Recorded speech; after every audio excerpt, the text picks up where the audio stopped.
L'invité de la matinale, Philippe Dornier. Joséphine Sirène, vice-présidente du CRAPA, le collectif réunionnais d'assistance et de protection animale, est avec nous ce matin.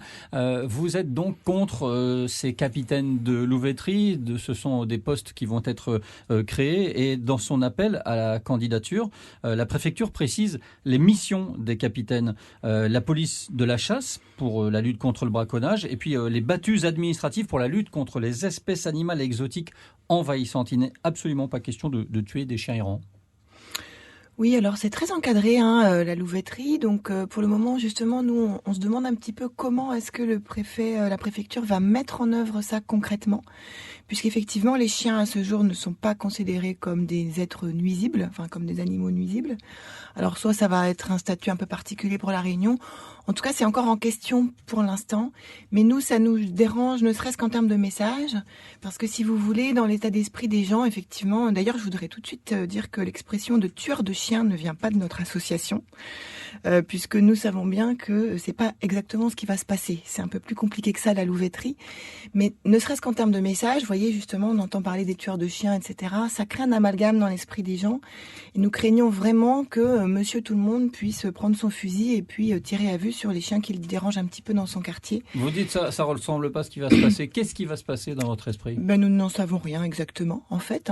Alors, il y a eu des choses qui se sont faites ailleurs. À Mayotte, ça a été fait à un moment dans un cadre très précis avec des jeunes qui dressaient des chiens d'attaque contre les forces de l'ordre. Donc là, vous voyez, c'est des moments... le lieutenant de louveterie, ça peut être efficace sur des choses à très court terme, simplement pour lutter contre la problématique très vaste et complexe de l'errance animale à La Réunion.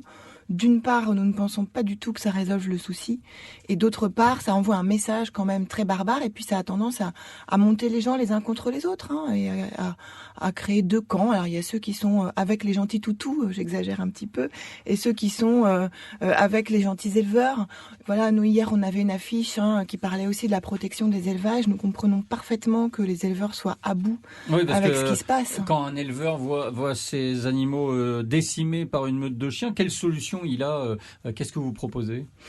Alors, nous, ce qu'on propose avec le CRAPA, c'est vraiment de reprendre la base, c'est-à-dire l'application des lois. Un chien est censé être identifié par son propriétaire et il doit être accompagné par son propriétaire lors de ses sorties, sinon il est en état de divagation. Et la plupart du temps, les éleveurs pourront vous le confirmer, ce ne sont pas des chiens errants affamés qui attaquent les élevages, ce sont bien des chiens divagants qui ont des propriétaires dans le quartier, qui les laissent se promener librement. Mais un chien errant ou divagant, vous êtes d'accord, c'est difficile, même impossible de faire la différence sur l'instant, tout de suite. Alors, il y a quand même des états, l'état général du chien peut quand même nous renseigner, d'accord ? Un chien qui est absolument rachitique et qui est en train de mourir de faim, à moins qu'il soit perdu depuis très longtemps, on peut supposer que c'est plutôt un chien errant.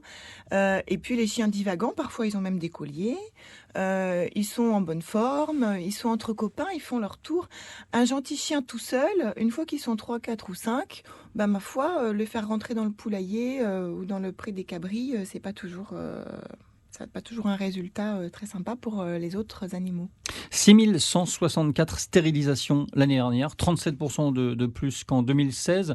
C'est le travail des intercommunalités qui sont responsables de la lutte contre l'errance animale pour les espèces domestiques, on précise bien, notamment la gestion de la fourrière. Et quel constat vous faites sur ce service ? Est-ce qu'il est efficace ? Alors je dirais que je ne me permettrai pas de juger le service de la fourrière, ils font ce qu'ils peuvent avec très très peu de moyens. Ce qu'on constate, c'est qu'ils ne peuvent pas toujours se déplacer, même lorsqu'ils sont appelés. Parce que tout simplement, je pense qu'ils ne sont pas assez nombreux, qu'ils ont peu de matériel, et notamment les cages-trappes qui servent à attraper les animaux. Maintenant... Ce qui est difficile, c'est que de toute façon, la fourrière est pleine, les refuges sont pleins derrière, donc il y a très peu de relais. Donc aujourd'hui, la fourrière est condamnée, entre guillemets, à La Réunion à faire beaucoup de travail d'euthanasie, ce qui n'est pas, j'imagine, une partie de plaisir non plus pour les personnes qui y travaillent. Simplement, il n'y a pas tellement d'autres alternatives pour l'instant. Nous, ce qu'on souhaiterait, c'est que la stérilisation soit encore intensifiée et puis surtout qu'une sensibilisation soit faite de manière plus large auprès des personnes. Pour l'instant, il y a beaucoup de personnes, en tout cas encore, qui ne sont pas au courant qu'elles peuvent stériliser quasiment gratuitement leurs animaux et qui ne se rendent pas compte en fait de l'impact d'un seul animal non stérilisé sur la problématique de l'errance. Au volcan qui attire énormément de monde en ce moment, bien sûr, avec l'éruption, il y a des chiens abandonnés. C'est le quotidien qui le signale ce matin avec une photo de ces chiens qui cherchent à se nourrir des restes abandonnés par les randonneurs. L'abandon des chiens, ça reste une réalité aujourd'hui? Oui, bien sûr. Alors ça, c'est pas uniquement à La Réunion, hein, c'est quelque chose d'assez répandu. C'est-à-dire que puis souvent les personnes, elles ont quand même un petit peu honte, elles assument pas complètement l'abandon, donc elles vont aller abandonner les chiens dans des endroits soit où il y a rien, et alors là c'est dramatique pour les pauvres chiens qui effectivement sont en train de mourir de faim sur la route des laves ou bien au volcan. Ou alors elles vont les abandonner sur des lieux de pique-nique en se disant elles vont trouver quelqu'un, elles vont trouver de la nourriture. Sauf que parfois c'est des parcours de santé, du coup les chiens s'installent là, ça peut créer des soucis avec les personnes qui se promènent ou avec des élevages qui sont pas loin ou des habitations qui sont pas loin. C'est un vrai souci ça parce que l'abandon, encore une fois, c'est interdit par la loi. Donc je rappelle que si on constate un abandon en direct, c'est important. Relever la plaque d'immatriculation de la voiture. Nous, au CRAPA, on dépose plainte pour ça maintenant systématiquement pour que ça ne reste plus impuni. Il y a plein de paramètres sur lesquels on peut agir aujourd'hui. Et ce qui est puni par la loi aussi, c'est de nourrir des animaux qui seraient errants. Vous êtes contre, je sais, pourtant ça contribue au fléau des chiens errants, non? Alors nous, on est vraiment pour l'application des lois pour tous. Après, c'est un petit peu difficile. Il y a une loi qui dit qu'on n'a pas le droit de laisser mourir un animal domestique de faim, même si c'est pas le nôtre. Et puis, il y a une loi qui dit effectivement qu'on n'a pas le droit de nourrir les animaux errants sur la voie publique. Il y a une contradiction. Alors, on est un petit peu entre les deux.